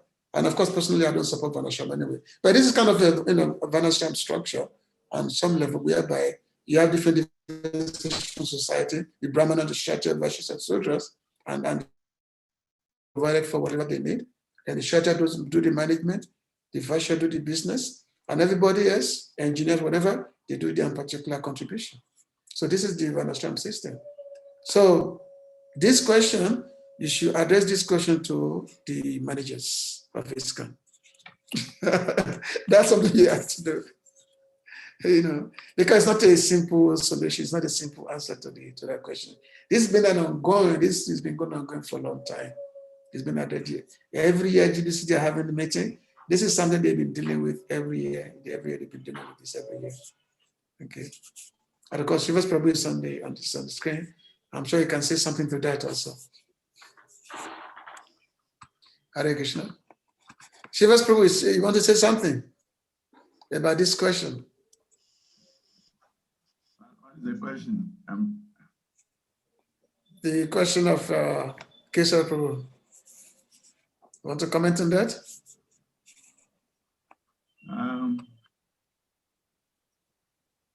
Taking care of the devotees or what? It's not that is asking for those devotees that because who are like teachers or whatever, contributors, and they have to, because nobody is taking care of their needs, and they have to see themselves looking for ways to sustenance by selling that just so they can maintain themselves. And in this way, the availability to teach others, it becomes very diminished. The availability to teach others, it's not there. It is part of the developmental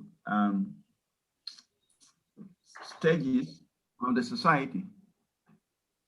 As you said, in the beginning, it was a one ashram society of brahmacharis and brahmacharinis. So things were very simple, that everybody depended on the temple. Everyone was taken care by the temple. And our only business was Sankirtan, book distribution, Harinam. But then we moved into a different phase.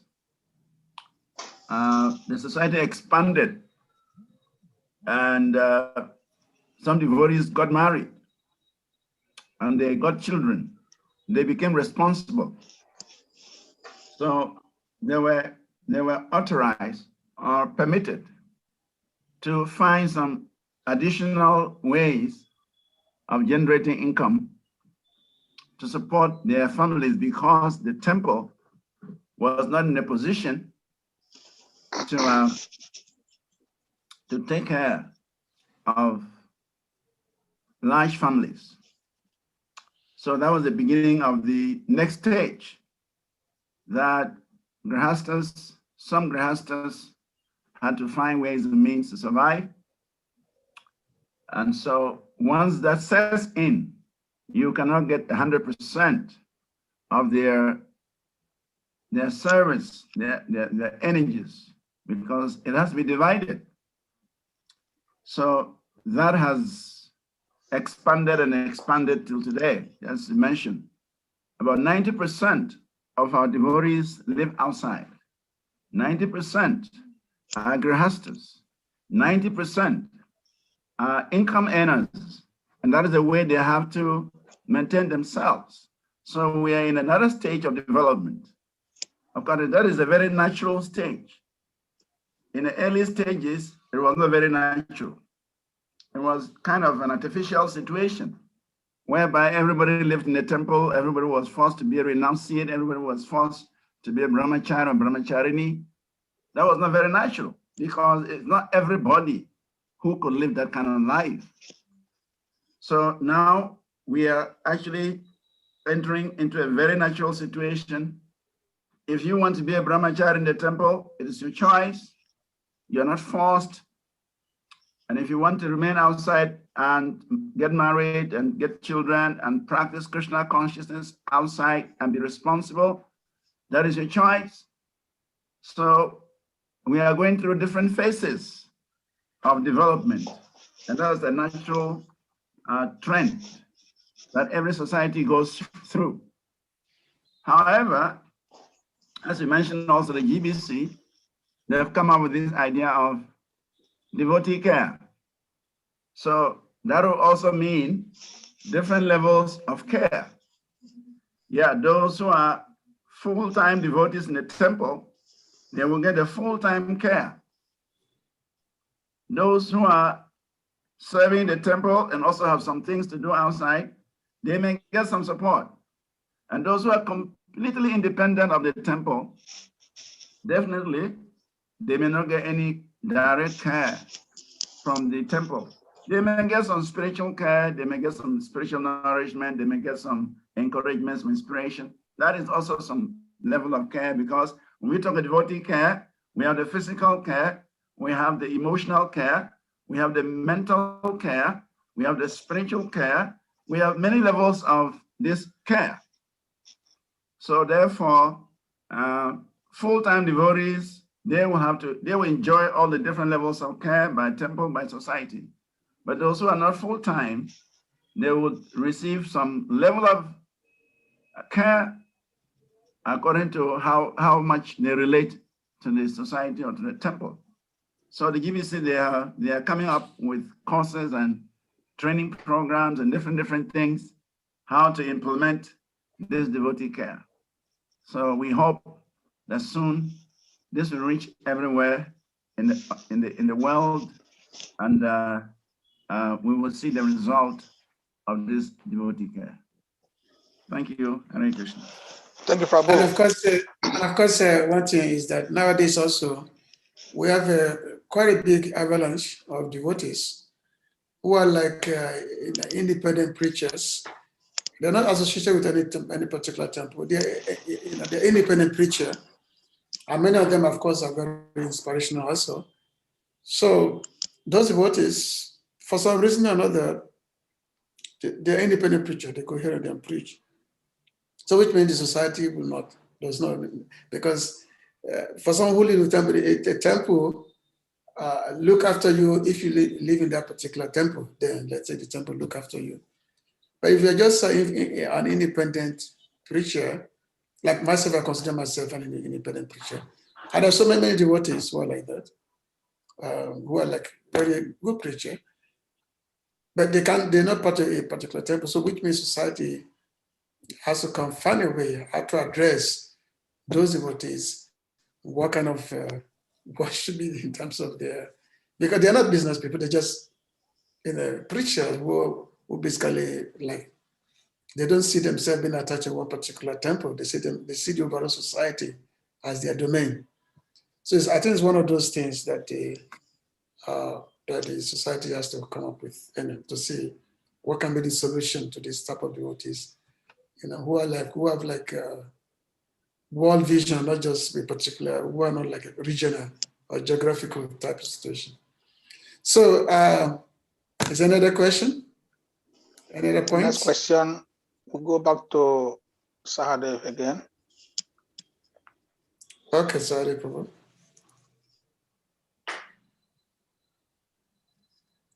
Hare Krishna. Hare Krishna. He's there. Oh, Hare Krishna. Well, Prabhu, thank you so much for your answers to the questions. But in regards to Nitai Prabhu's question, I think what he was trying to imply is that even though we're not going to throw away our philosophical teachings and ideas, But we live in a democratic society where the society dictates to us what we can do, what we cannot do. So in that regard, are we trying to do anything to make ourselves fit into the society?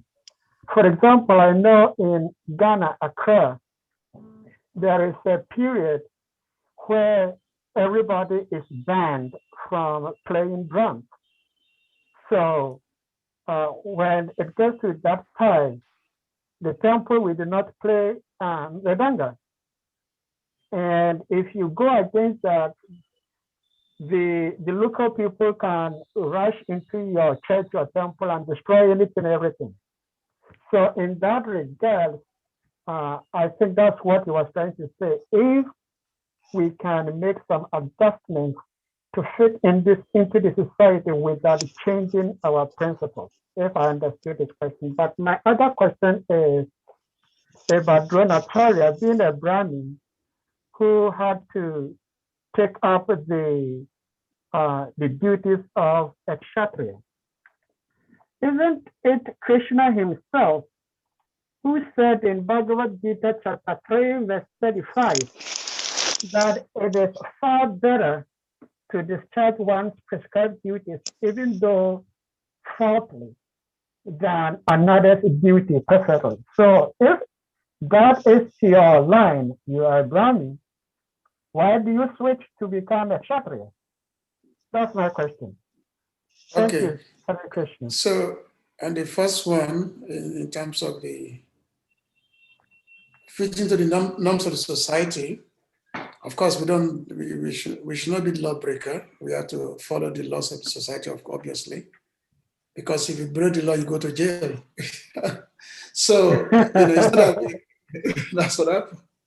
So we have to follow the laws of society. Society says, okay, no drum, which means no drum. So, that needs to be done. That's what we have to conform to society's law.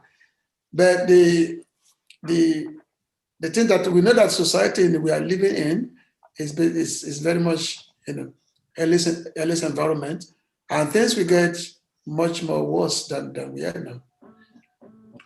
I remember I used to spend time with Islamic Bhakti Maharaj. That we used to be in at the United Nations in New York. We used to spend a lot of time in the United Nations, and also a lot of time with various embassies in Washington, D.C. Maharaj used to talk a lot about these things. And we should not think that, things are going to get better in the society. It's just like Bhagavatam prescribed that, predicted that there's a time will come, especially towards the later part of Kali Yuga, that people will be forced to go into the forest. People will be chased to the forest. The cities will no longer be unlivable to live in the cities. So, of course, we have to confront the society, but that doesn't mean that the society it's not. But we have to understand that yes, society is hellish, but we confirm that we have a higher purpose. We have a higher purpose in mind, and that's why the Vaishnava they live their life. The higher purpose is there.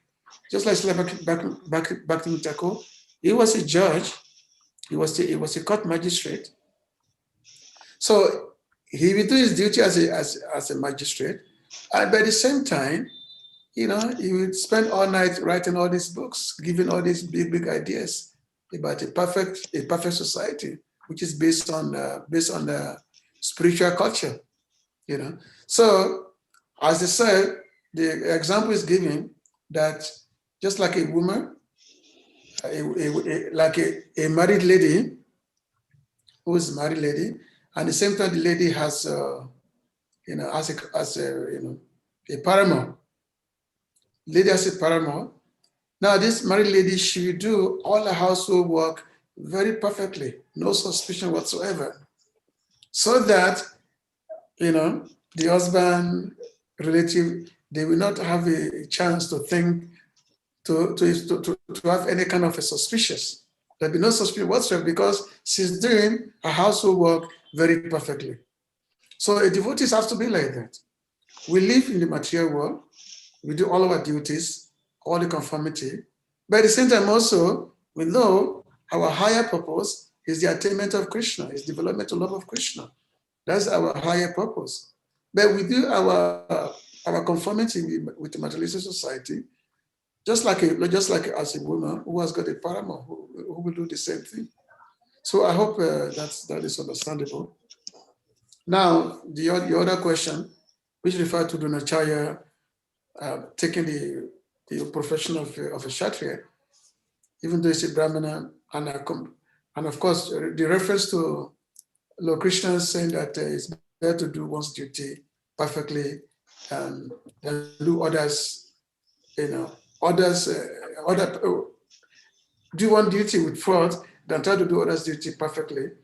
And of course, that instruction which is given by the Lord to Arjuna, that you're Kshatriyas and you have to perform your duty as a Kshatriya. That you have to do specifically, you have to do. Because the capability is there. Because you are seeing some fault there because of your compassion, that you've seen all these people, they're going to be dying, all these relatives, they're going to die. So therefore you feel compassionate. So now you don't want to do your duty. So that is a different situation. That's a different criterion. In this criterion of Dronacharya, it was in a case of emergency. He has no sense of subsistence, complete poverty stricken. There was no, nobody to give him any charity. So therefore, the only alternative for him was to take up another profession, which is also mandated by the scriptures. Scripture said that in time of emergency, a person can do another occupation. A Brahmana can do the occupation of a Kshatriya or Vaishya, but never the occupation of a Shudra, of course. A Kshatriya, in time of emergency, can do the occupation of a Vaishya, and a Vaishya can do the occupation of a Shudra. So it goes that way. There's a certain provision is there during the time of emergency, but not for all time. There was one story in the Puranas. There was a famine in the kingdom. And this famine went for like 12. Nothing grows in the kingdom. Nothing grew. Nothing. No food to eat. Nothing. So one time, this was during the time of Vishwamitra. So Vishwamitra, who was a great sage, he had no food to eat. Nothing. So what to do? The body must be sustained. So one time, Vishwamitra saw a dog. And he killed the dog. He wanted to eat the dog. He wanted to kill the dog because that's the only thing that's available to eat. So he wanted to kill the dog and eat the dog. And then one person came. He said, "Hey, why you want to do that? This is abominable. Why you want to kill the dog and eat the dog?" And then Vishwamitra also telling that, in terms of giving the analysis of what is permissible, what's not permissible. But this person kept insisting that no, but this is abominable, don't eat a dog, this is. So at the end, Vishwamitra has to chastise this fellow that, "Oh, do you think you know about what is morality? What do you think? What do you know about morality?" So this at the end, this fellow was chastised by Vishwamitra. So these are some of the things that we cannot really try to rationalize what the scriptures have concluded and what can and cannot be done at certain time in certain places. Because sometimes what we may think of may be completely the opposite of the reality, like that. So therefore, in terms of emergency, the relaxation of the normal rules can be applied. The realization of rules is compliant, and the scriptures do give that provision. So thank you, Prabhu. I think George Hamega is out. Okay, he's still there. George Hamega, please. Your next question. Okay, Prabhu. Thank you very much once again. Prabhu, okay, yesterday I have a continuation of the question that I asked yesterday. Please, before my father passed on, the question that I asked yesterday as to what Lord Brahma did, then I see myself with this kind of knowledge. So there are certain things my father was doing then. So I began to talk in a way which I'm supposed not to. It's because yesterday that I realized it. But then I don't realize that. So before he passed on, he said some kind of unkind words to me, just because of, for example, he became a women monger. So I tried to advise, but he was not taking it. So I have to be using some kind of abusive words. So I should put it, it's like a curse to me before he passed on. So in this situation, I would like you to advise me what we are supposed to do now. He's no more alive. He has passed on.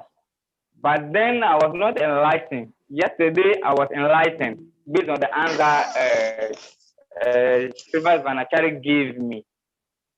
So in this situation, I would like to know what we are supposed to do. Well, first of all, a parent always a parent, and you're always in an inferior position to your parents. So that's always have to be, understood, which means we cannot do anything ever to ever disrespect the parent, no matter if they're devotees or non-devotees, because they brought you to this world. So which means you're always subordinate to the parents. That's always have to be understood. Now, the best advice one can actually give one who's not a devotee is for you to be a devotee. For you to be a devotee, because if you become a pure devotee, if you become a dear devotee, you can liberate up to 21 generations in the past and 21 generations in the future. So, which means the best preaching you can do to your parent is for you to become a devotee yourself, to become a pure devotees. Then you do them good if you become devotee, then they get liberation. That's the thing. It's not that by trying to show to them, how they are wrong, how, this is not good. That is not accepted by the scriptures.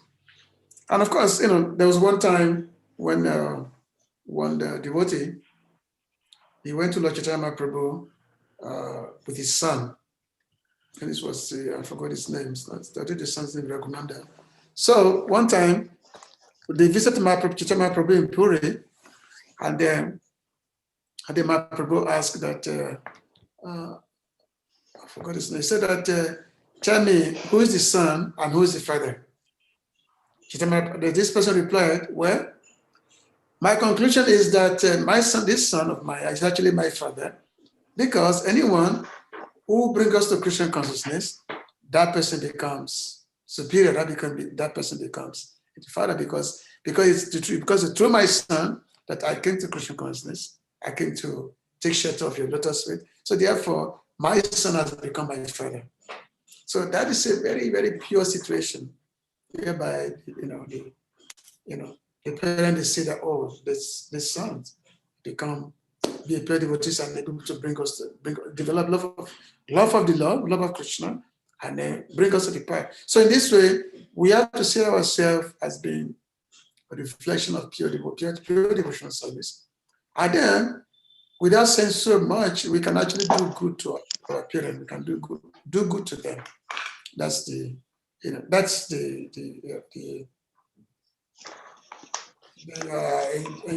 scripture injunction. That's what we can say. Just like Prahlad Maharaj, for instance, Prahlad was the pure devotee of Krishna, the Lord, but Hiranyakashipu was his father, who was a big demon.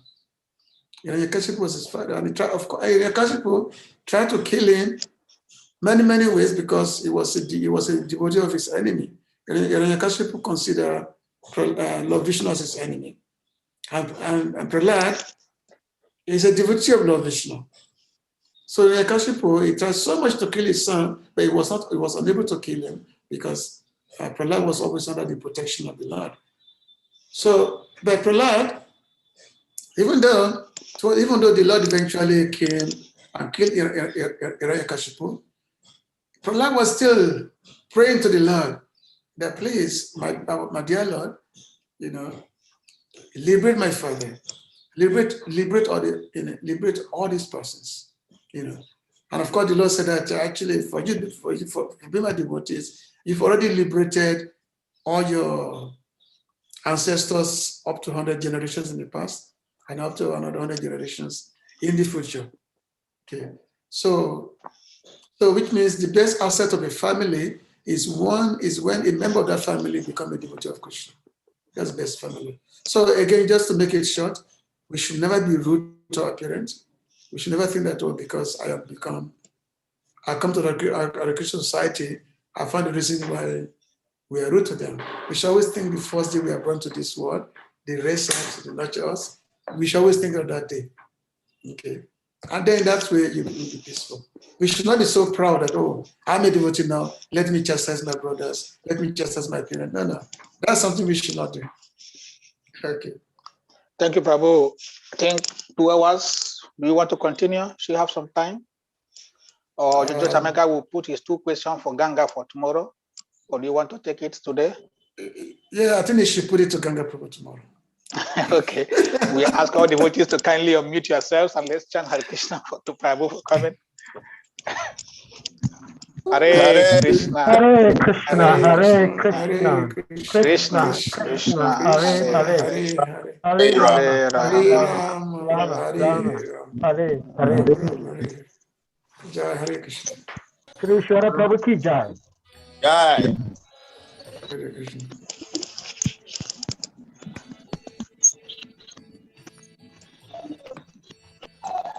No,